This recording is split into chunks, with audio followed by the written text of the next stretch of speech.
Sivagiri Sreenarayana medical mission ആശുപത്രിയിൽ dialysis രോഗികൾക്കുള്ള സൗജന്യ medical camp doctor Sreedas Gopalakrishnan ഭദ്രദീപം കൊളുത്തി ഉദ്ഘാടനം ചെയ്തു. Doctor Raghu S, doctor Adil Shahabdeen, doctor Anas, administration officer S Shaji, deputy nursing superintendent Ajithakumari എന്നിവർ സന്നിഹിതരായിരുന്നു. ഡോക്ടർ ശ്രീദാസ് ഗോപാലകൃഷ്ണൻ ക്യാമ്പിന് നേതൃത്വം നൽകി. നമസ്കാരം. ലോക വൃക്ക ദിനത്തിന്റെ ഭാഗമായി ശിവഗിരി ശ്രീനാരായണ മെഡിക്കൽ മിഷൻ ഹോസ്പിറ്റലിൽ ഒരു ഡയാലിസിസ് രോഗികൾക്കായി ഒരു വെൽനസ് സ്ക്രീനിംഗ് ക്യാമ്പ് നടന്നുകൊണ്ടിരിക്കുകയാണ്.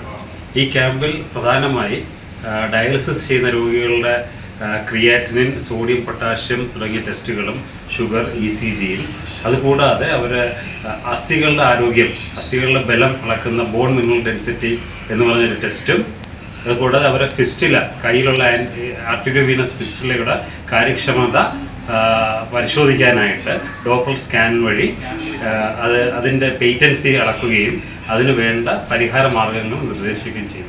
കൂടാതെ ഡയാലിസിസ് രോഗികൾ കഴിക്കേണ്ട ആഹാര നിയന്ത്രണങ്ങളെക്കുറിച്ചും ഭക്ഷണ ക്രമീകരണങ്ങളെക്കുറിച്ചും ഹോസ്പിറ്റൽ ഡയറ്റീഷ്യൻ ആർഷിത ബോധവൽക്കരണ പരിപാടിയും, സൗജന്യ നെഫ്രോളജി കൺസൾട്ടേഷൻ, സൗജന്യ ഡയറ്റീഷ്യൻ കൺസൾട്ടേഷൻ, സൗജന്യ അസ്ഥിബലക്ഷയ നിർണയ പരിശോധന എന്നിവയും, sodium, potassium, haemoglobin, blood sugar, BP, ECG, calcium, phosphorus എന്നീ ബ്ലഡ് ടെസ്റ്റുകളും സൗജന്യമായി നൽകി.